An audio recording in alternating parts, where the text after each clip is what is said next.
What's up, everybody? Know it's been a while since I've made YouTube. It's just a lot of shit's happened. Anyway, welcome to another video. This is my Vietnam War setup for 1st Cav or 101st Airborne, 1970 to 1971. I will do a 1972 impression for 1st Cav, but that'll be later. That'll be another video. Anyway. So, I guess I'll start off here. You have your Ertl jungle fatigues. Don't mind the inaccuracy there. That's post-war, and it's a sin against the Army. Yeah, just cover that. Anyway. 101st Airborne got these sometime, and 1st Cav got these sometime in late 1969, 1970. If you search up, 3/5 Cav 1970, there's a video reel, and in the video reel there's a couple of soldiers, a Sheridan, and there's a dog, but one of the guys is wearing a full brown dominant Ertl uniform. You don't really see the brown dominant, you see green dominant. Everybody wants to do green, but I like the brown dominant better. I don't know, it's better in my opinion. But this is, I believe, 4th pattern? Yeah, 4th pattern. 101st and 1st Cav did get these, like I said. So, I'm going to wear that.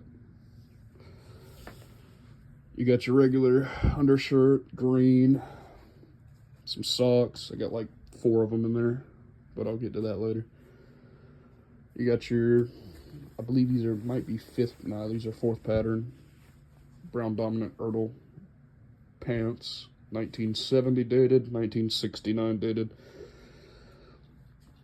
1960, alright, moving on, 1967 dated jungle boots. Where's the, yeah, right here, 11, it's kind of hard to see, but it says 67 right there. Anyway, these are not the Panama soles. These are the regular Vibram soles. Kind of dirty, but I'll clean them up. Yeah. M17A1 gas mask bag with M17 gas mask. Don't ask. I have one of the very first gas masks ever produced. This is 63 dated, the gas mask inside, but now, a lot of people are like, ooh, the M16, or the M17A1 was not used. It was, the M17 and the M17A1 were used in Vietnam. There's plenty of photos of it. Now, the M17A2 gas mask wasn't even made until 1983. Hell, it probably didn't even see Grenada. But, yeah. You just attach it to your leg there. I mean, I'd say maybe 60-40 when it comes to this late in the war. Had either grasshoppers or M17s. I mean, I don't have a grasshopper gas mask, so I'm just going to use that. That's just the base uniform. I mean, over here, you don't really see these used. I mean, you do, but you don't. Now, there's video evidence of guys in the 101st using this out in the jungle, out in the field, in the Oshaw Valley in 1971. However, there's like one guy wearing this. Everybody else is just like, yep, nah, I'm good. Don't really know why. I mean, I do know why. It's heavy as fucking. It only protects you from bird shot and 22, and hell, even a 9mm at 100 meters. I've tested it. Not this one, but a different one. So yeah, it will protect you from small calibers at range, but anything bigger than an AK round, you're fucked. So you better hope the Gook has a shotgun. Bird shot. Your little Vietnam era appropriate flashlight with the red in there. Post-war ones have this kind of side shielding on the side, or it's like shielding on the side so you don't snag it and accidentally turn it on. I guess they didn't think of that during Vietnam. They didn't think of a lot of things, but yeah, fuck it, I'll just leave it right there. But let's see. M56 webbing belt with M56 mag pouches, M56 suspenders, 2 M56 canteens, your knife, bandage pouch. It's kind of very basic, but you know, hell, even this late in the war, guys would just drop all this shit and carry 2 bandoliers, but I only have 1, so some guys did, some guys didn't. Just depended on the person, really. Hell, even in 1972, you know, there's a couple of guys still wearing this web belt. I mean, most guys just had 1 canteen and a bandage pouch and maybe a bayonet, and that was it.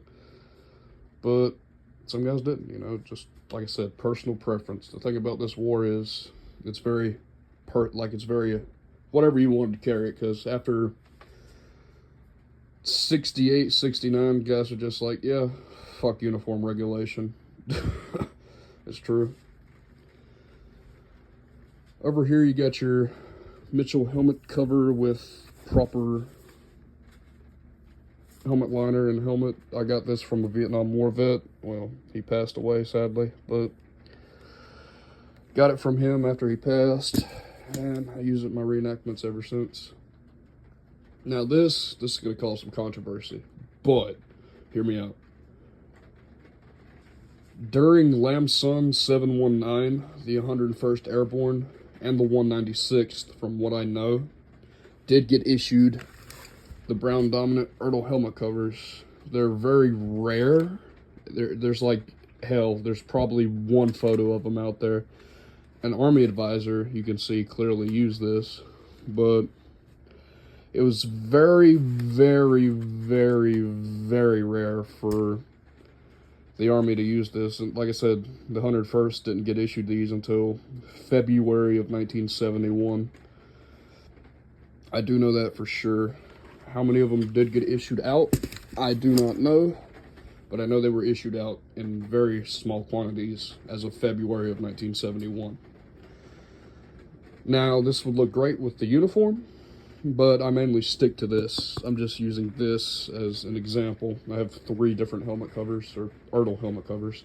It's all 69 dated. Now over here, my pride, my joy, the thing I love the most. My tropical rucksack. Yes, I'm missing a frame to make it a lightweight rucksack. Read quotations here. Lightweight rucksack. But you start seeing tropical rucksacks used by fucking just about everybody. Well, that's every unit. You see at least 4 or 5 of them just holding around.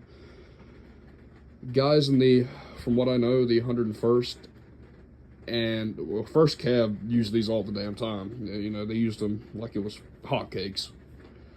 101st Airborne did get a couple of these. Actually, I lied. They did get a lot of these, and they did use them, but they did the same thing that the 1st Cav did, which was take a lightweight frame, put it on the back, and turned it into a lightweight rucksack. It's just a tropical with a lightweight frame, but I don't have a lightweight rucksack frame. I'm gonna get one, but I just don't have it right now. Now I'm gonna go over some of the stuff I have up here. You have, on this side, M67 canteen of plastic snaps, which is proper. Now, there were some made in 71 to 72 with the brass ones. I have no evidence that they were used in Vietnam, but if you're going to use M67s, canteen covers, and especially this late in the war, you see them all willy-nilly, make sure they got plastic snaps. Just another M56 canteen up here with a 64 dated canteen in there. Let's see, what else? Oh yeah, Claymore bag with more canteens, because, you know, it's the jungles of Vietnam, and you see guys with 2 to 10 canteens. I have 1, 2, 3, 4, 5, 6, 7, 8. I have 8 canteens in here. Anyway, I'm getting off track. You got your 5-quart canteen, and this is absolutely amazing. You know, you go out hiking or something, you could supply your whole squad with these. It's perfect. It's absolutely amazing. I love this. You got your sleeping mattress. This is 69 dated. Everything here is all original. I do not buy reproductions unless it's like, I don't know, World War I, because almost all of it's just gone. But you got your 69 dated sleeping mattress. Now, guys would talk shit about this and say, oh, it's the worst thing in the world, and oh, you get a hole in it, or it get on top of you through the middle of the night. Well, I've slept on this multiple times. This thing is lovely. I love it. I have had no problems with it. It does not deflate. And it's some of the best sleep I've ever had, to be honest with you. I don't know if I just got lucky or what, but this is amazing. Got your pocket. Well, here, I'm gonna get this off here. Got my machete. M42 machete with, it's not called this, but M67 shovel, or fuck, machete cover. It's 1966 dated, and it's the black one. Now, some guys will be like, hey, you know, you got a shovel there and a machete there. Well, some guys carried both. Some guys did carry both. Well, some guys carried just about every goddamn thing. But, yeah. Ammo can for the M60. It's Vietnam era because the slant on it. Let's see. Flare tube.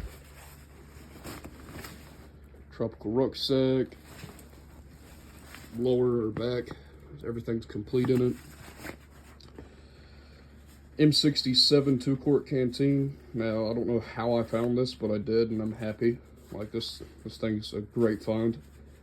It's got a modern, 2-quart in there, but they're the exact same. So, but yeah, my 2-quart Vietnam era. Some guys use the Alice ones, which is a shame, really. But if you can find these, get them. And you'll probably most likely find them in the same bin as the Alice 2-quarts, because, they just throw them in there. Now, for the late war period that I'm doing, you could use 2 of them. Hell, I've seen guys use 3 of them in pictures. You could go for it totally. But I only have 1 right now. You got your M67 shovel cover. I got a post-war M67 shovel in there, but it's fine. Can't really see it. Down here, we have not an anachronism, but I don't know if this is the case. I don't have extra straps. So I took a M67, a sleeping bag, poncho holder, I forgot what they're called, but trust me guys. And I attached it to the bottom, and on here I have my poncho and my Erdl poncho liner attached to the bottom. Now I'm probably just going to take this and put it down here with that, and it's going to be bigger. But yeah, I mean, this is usually what you see. Like I said, without the flak vest, you could do 1970 to 71 first cav. Don't really see any first cav guys wearing these, post 1969, 1970. Hell, at all, really. But you do see 101st guys wearing these. Not often, but you do see it out in the field. Now, artillery and, rear troops, you got these all the time, And if you're at base, if you're at an FOB, say ripcord, or, just name an example, a lot of guys will be wearing this. I'm proud with that. However, like I said, I do need to get a lightweight frame to make it more accurate. I don't usually wear the Ertl helmet cover to reenactments. I wear the Mitchell one because I kind of like the Mitchell and the Ertl, because, you know, it's very rare, like, there maybe 5 guys in the entire 101st Airborne. Well, I lied, you know, don't know the exact number, but very few guys wore the Ertl helmet cover from February 1971 to when the 101st left in April of 72. Yeah, April of 72. And if you were still there past that, you got shipped to either the 1st Cav or the 196th, or I forgot, there was this brigade that stayed until August of 72. But yeah, I also have these, which I'm happy to find. I might be putting these on my pistol belt. M67 30-round magazine holsters. Now, the history of these are very conflicting. However, I do know this. You do see these start to appear with regular infantry. Well, 101st and mainly 1st Cav. But you do see these start to appear sometime in 1971? 71. Can't really see anything up here. I mean, I can't even see that. Oh, there's the DSA. 69. Can't really see that, but history of these are very conflicting. I do know this. I have seen regular infantry in the 101st and 1st Cav wear these as of 1971. Now, you see them fucking everywhere with the 1st Cav in 1972. But I wouldn't even really use these until 71, 72. 1970, it's kind of iffy. 1969, Special Forces were probably the only ones that got these. But, yeah. This is my, I'm just going to say, 101st impression for 1971. During Lamson 719. They weren't there unless you were like artillery or an advisor, but they were certainly on the border doing patrols and whatnot. So, yeah. You know, I'm always looking for criticism and, you know, critique, and I hope you enjoyed the video. But, oh, one thing about the Ertl, because I love this so much.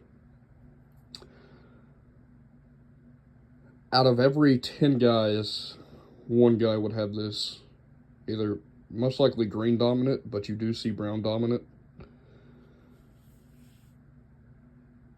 So, yeah, this is my impression. I hope you enjoy. If you're going to do reenacting, stay away from the Ertl, unless you're doing like Saigon Marines of 1975, or like 209th 3rd Marine Division, or 3rd Marine Battalion, 209th 3rd Marines, yes. In 1967, they got a shit ton of these. They were the first people to use these in Vietnam. And, yeah, they used them from 67 all the way until they left in 69. Now, the Army got these way later. Anyway, I'm sure you know the history. Oh, M16 bandolier under there. It's 74 dated, but it works because they didn't really change it at all. So, yeah, guys. This is my impression. I hope you enjoy. I'll put it on and show you guys in a different or later video. Now, this tropical rucksack is loaded to high hell, and there I just got regular jungle fatigues. But, yeah, you know, it's not that heavy, to be honest with you. I got a 2 Hoyt bag as well, thanks to Downrange Militaria. Anyway, shout out to him. But, yeah, this is my setup, and I hope you enjoy.